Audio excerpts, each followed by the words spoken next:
Hi Aquarius, and welcome to your July 2017 General Tarot Forecast. This is Sky, and I'm here to give you guys hopefully another amazing reading for your month ahead. So you guys have kind of found yourself in a very transitional place. You're like on a bridge. You're crossing over into a new state of being, as most people are this summer, while feeling weighed down by that experience at the same time. I feel like the main crux of the Aquarius experience right now is kind of being thrust into a position and a situation where you're like the caretaker, where people are relying on you for something that you feel like you can't give to them, and that's been like, putting you in a lot of weird circumstances that you couldn't have predicted. And it's kind of really turned your world upside down because you're like a predictable sign, or you want things to be predictable. It's kind of hard to surprise you guys. You guys can use your analytical mind to really find the outcome of any situation a long time before it happens. But you may have kind of found yourself not feeling like you can do that, or not feeling like you have the answers to all the questions. I feel like some of you have been really having to step into, as I said, a caretaking place. Some of your families may really be relying on you for something. Some of you are having to pick up the pieces of other people's lives, or feeling like that's your duty right now, when in reality you seem to actually be having a push to separate a little bit. Because you're just surrounded by people who are having really life-changing events.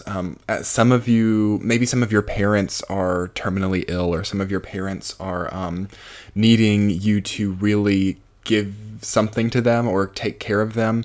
It can also be some of your spouses. I just get this feeling that some of you have people around you who are not well, or who are not able to get through by themselves, and the first person that they think of when they need somebody is you, and they're always calling out to you. And it's an interesting new place for Aquarius to find themselves, because you guys are so independent. You guys tend to not be the first to get weighed down by other people. You're not really about that experience. Whereas some other zodiac signs will be very readily available to people in their time of need so that they can sort of gain favors. You're not about that at all. So you've kind of been in this place of deciding, do I go to these people's aid and sacrifice what I have going right now, or do I continue on my own path and potentially deal with the guilt later? I feel like that's a lot of it for you guys. And even for those of you who are not surrounded by very ill people, or people who need you for that reason, it can play out in other ways. For example, maybe somebody from your past has gotten in touch with you, and they say that they really need some kind of closure from you to move on. That can be very possible right now, and you're having to think to yourself, do I want to open that Pandora's box of issues? Do I want to relive the past? Because that's not in your nature, Aquarius. You're not so much somebody who needs the past to wallow in the depths, or who likes to relive all of the tragedies just for the sake of it. You can find yourself there, but it's usually triggered by something very out of you, very in your surrounding you. It's the situation that surrounds you. It's not so much in your own inner being to do that. Of course, that can depend on what else you have in your chart. But overall in your reading, you have a sense of wanting to be alone, but being called forth by other people to help them in some way. And now it's just up to you to make the decision on how do you move forward. What decision do you make relating to these other people and what they need of you in your life? Do you want to be the caretaker, or do you want to be independent? These are the questions that you must ask yourself, and you have to really tally it up and think, what's in it for me, And I don't really mean that from the way what do you have to gain, but what's in it for your experience? Is this what your experience needs? Have you been in the caretaker position for too long now? Do you need to let that responsibility shift to somebody else? It's important to be asking yourself these questions as we go into a very reflective period of time in Cancer, which is starting on June 21st, which I believe these videos are going up on the 24th or the 25th of June. So we are in Cancer time by the time you're listening to this, which is very reflectionary, which might be another reason that you guys are feeling a little bit unsturdy through all of this, because the Cancer-Aquarius connection is kind of difficult. It's not the easiest. So overall, this can be a difficult time for you in general, Aquarius. So I want to go ahead and look at this reading from the week to week, and we will see more clearly what's coming forward for you guys. In the first week, you have Six of Pentacles rooted down by Six of Wands. So you have these two sixes. Again, that's where I get the idea of transition, and because 6 in the tarot is about moving from some place to another, there's some kind of mobility happening usually. In the Six of Pentacles, you're usually really analyzing some kind of codependent relationship that you have in your life. For those of you who are coupled and in relationships, you're really seeing very obviously the ways that it's unstable or the ways that it lacks compromise. The key to making a relationship function healthily right now, Aquarius, is to find compromise and to establish a positive system of give and take. If that feels impossible to you, it's very likely that the relationship has already outlived its potential for continuing healthily. And that's really weighed down by the Six of Wands. So I feel like ego plays into this so big. I think that for the couple Aquarius out there, for who you're with, is very much on a high horse. You can also be on a high horse right now. Somebody wants to be seen in a very flattering light. Somebody might even spin stories to look like they're the hero or they're the protagonist and make everyone else out to be the antagonist. You can also see a bit of victim mentality in this area, but it's only from the sense that I'm a victim and I'm going to go up from here, like everybody watch me as I transcend and transform. And it's this very dramatic thing that is not, again, in the Aquarius energetic field. You guys are very detached and very, I feel that Aquarius is one of the best signs relating to ego. Like, you guys don't, from what I've seen of you guys, I don't have much Aquarius in myself, and I've had the honor to know a few Aquarius in my life very closely. You guys are more detached from the ego. You're more detached from everything that's emotional. So you don't usually have that need to be seen as like this amazing thing, like exploding out of some difficult circumstance. But you could actually be doing that right now. But the point is somebody around you that's really close to you is being that way. And you're kind of like, I am not going to be your springboard. I'm not going to be your climbing ladder for you to end up in a circumstance better than me when I put in the work.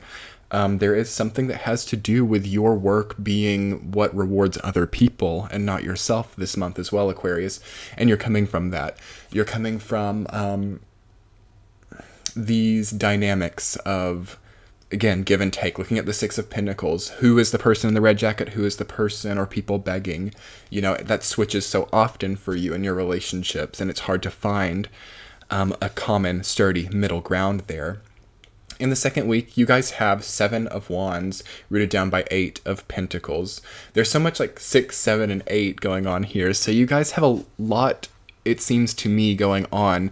You're very diversified in what you're doing with your energy right now. It seems like you have like income coming from here and there and over here, and or you have like a job responsibility in all these different places, and your family responsibility somehow plays into all of that, and it's just everything's very scattered for you right now. Everything is very pulling forth from different directions. You have a lot of projects perhaps that are halfway done, halfway culminated, and you're trying to really decide which direction do I go with these now? Do I pursue this one and let this one fall back, or vice versa? You feel like you can't do it all, regardless.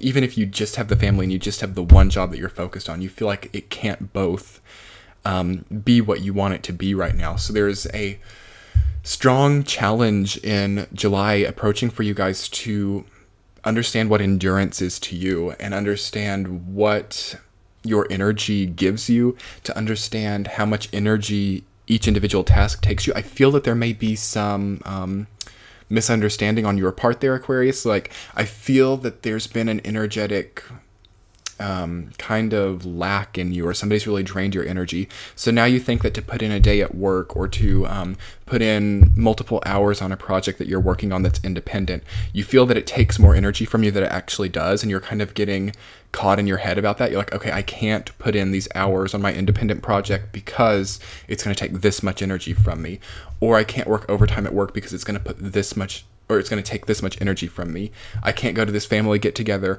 I can't help this person who's ill. I can't do this and this and this and this. I can't because it takes this much energy from me.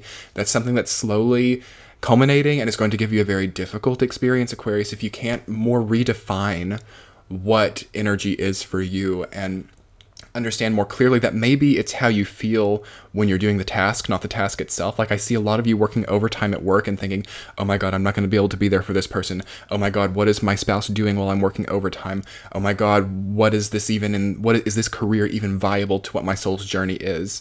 You know, you're putting all of that into it and doing your overtime work or whatever it is, you know, and that's where you guys are getting the energy funnel, you know, is because you're such a good multitasker and you're so good at thinking multiple things at once that normal tasks for other people can become like extremely life altering for you every single day. So I feel that that's what's taking your energy. It's almost kind of an ADD or ADHD type of thing, or that principle. I don't believe that those diseases actually really exist, but that energy of not being able to focus and being a little bit deluded to yourself and how much energy you have. I feel that you're not giving yourself enough credit for how much you can, output right now. I don't feel that you're using any part of the energy that you actually have. It's like you're using an old energetic pattern. You don't realize how much you actually have to give to yourself. And I feel that the second week of July comes in with a kind of a confrontational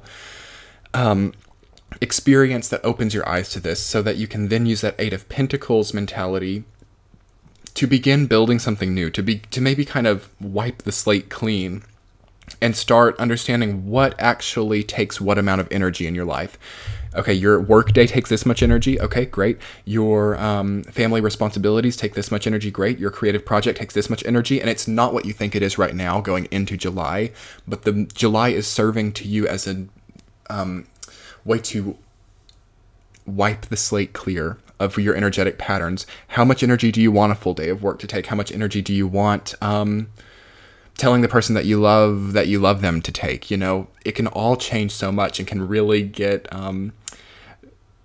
to be not what you expect it to be. Maybe, confirming your love to somebody that you don't really love is actually taking more than a full day's work. It's easy for Aquarius to be caught up in things that they don't even realize in that way right now. The second week is also really good for pushing through new projects again, because I feel that a lot of you have new independent projects that you've been taking on, and I feel that you can really bust out a lot of great effort and really do a lot of the not so fun part, like the crossing of the T's and the dotting of the I's. You can really get done in the second week. You need to make everything perfect. Everything has to be perfect, and that's what you want, and you can do it in the second week. That's why you've got to have this energetic redefinition within you, so that you can accomplish these goals, which actually don't take quite as much energy as you've maybe made them out to take. Third week, you guys have Five of Swords rooted down by Page of Swords. Yeah, I feel that once you start redefining the energy output in your life, you start to really see how things are, because you start to realize that the people that you're in relationships with are kind of taking it from you, and they may not realize this, a lot of people don't realize this, but once you realize what your energy is and how much it takes, people will start realizing that you have control over it, and they'll start realizing that you're not giving them the same kind of parasitic, vampiric energy that you were before, and they'll kind of start to go through withdrawals. So I feel that you could have a more confrontation in the third week. I feel that somebody might kind of try to cling at you, or kind of try to assert power or dominance to trigger some kind of major energetic shift, and you just kind of have to be able to detach like you're so good at doing. You can win something in the third week, but you have to make sure that your feelings aren't too involved with it, otherwise the victory can feel very hollow. Likewise, you can also lose, but it's like you feel like you've won. Sometimes with the Five of Swords, you can actually technically win something, but through winning it, you feel as if you've lost, or you just lose. There's a feeling of loss, or being taken advantage of, or being someone being very aggressive towards you. I feel that there can also be a new contact to come in the third week with Page of Swords. It's like you're getting new messages or new information. It could also relate to your job. You might be learning about a new promotion or new career opportunity. Some kind of new message comes to you of new opportunities, of new possibilities for you in the third week, most likely. Or you need to be like creating that yourself. For those of you who that that's not really the path that you're on right now, it's a good time to write documents, or to redo whatever it is, whatever the backbone of whatever project you have going on right now. That's in the third week for you. Fourth week, you guys have Knight of Wands reversed, rooted down by Four of Cups. I feel that you kind of are rethinking what it's like to be alone and what it's like to be among people, because that really is part of the Aquarius energy right now, because you feel so different when you're alone. You feel stronger when you're alone, but at the same time you want to immerse yourself, but you don't want it to be with people that you know. You kind of want to be foreign, or you want to be unknown to people. You always want to be your own specific entity. So I feel that traveling could be really good for you in the 4th week, going somewhere you've never been, meeting completely new faces. There's something old or worn out for most of you, like you're around the same people, you're around the same environment, which isn't that great for Aquarius. Especially with Saturn retrograde in Sagittarius, there is a need to not be so alone all the time. You guys are loners, or you tend to be loners, but with the Saturn retrograde, it's activating something in you that feels too stiff when it's alone. So it would be good for you guys to travel or go somewhere you've not been. Again, this could also be a new person coming in. I feel that it could be a new love interest with Knight of Wands. Some of you are just not letting yourself do it. Some of you are not letting yourself start the new relationship. I feel that some of you could already be in a relationship, because for me to see the Knight of Wands reversed, it's usually something that you really want with Knight of Wands. It's something that you are very attracted to. So if it's reversed, it feels to me like it's something you can't have, or something that you won't let yourself have. So for some of you, you might just already be in the relationship, but I more want to address the people who aren't. It's like you need to do this. You need to let the opportunity in and at least, flirt with it. You don't have to go all the way. You don't have to go crazy with anything. But there's something in you, Aquarius, that doesn't so much need to be alone right now. But at the same time, you don't need to be with people that you've known for a very long time. And I feel that that's really the crux of it all for you, because you don't want to be alone, but you don't want to be with people that you know well. And at the same time, you're not really that type of person to really like strangers, but you kind of just got to do something, You've kind of got to... I feel that immersing yourself with new people will be the best thing, because you have so many projects or goals that are so long running, it seems, with Nine of Wands being your overarching theme, and that being reversed. It's like you have so many things you've been working on for a long time, and those you need to see through. But if you're also having all these people that you've known for a long time, everything just starts to get old, and everything starts to get cyclic, and you see the patterns, and it's like the same thing every day. So keep the project, keep the things that are inanimate, that's good, but maybe get some new people to reinvigorate everything. I feel that that will be the best thing for you guys. So new people, new territory, same projects, same goals. I feel like that's good territory to start with. And, for those of you who want to have the huge career change or huge goal change, that's fine. But, Saturn really wants to see something that is long running and has had a lot of effort and is like continued endurance. Because I feel for everybody collectively, not just you guys, there's a need to see something through. There's a need to complete something, because relationships and things that have to do with energy and people, or are more energetically related to people's energy exchanges, that's been so difficult to complete and close out. Like, there's been a lot of stark changes. And so Saturn is very upset about that type of thing. So if you can't do something, you end up in a weird karmic place. Not to worry, you guys, but it's like, it's easier to do something inanimate like a goal or a project, because it's just you and it's just your energy. You're not having to rely on somebody else. That's why I say, like, same project, same goals, different people, different places. I feel like that's the best way for Saturn and Sag, but it can be difficult to have mobility too. So, remove a little bit of pressure from yourself. See something through, even if it's just your sanity. That's a good place to start too. I've so enjoyed delivering this reading to you guys. I hope it resonated. The end screen should be popping up now. You can click the center to book a reading with me. Also, I've provided a few months past of readings, since we are going into Cancer time, and it's good to reflect. So if you want to watch those, that will be great. Check out your Sun, Moon, Rising sign. Subscribe to my channel if it was really good for you. I so appreciate it. I love you guys. Talk to you soon. Bye.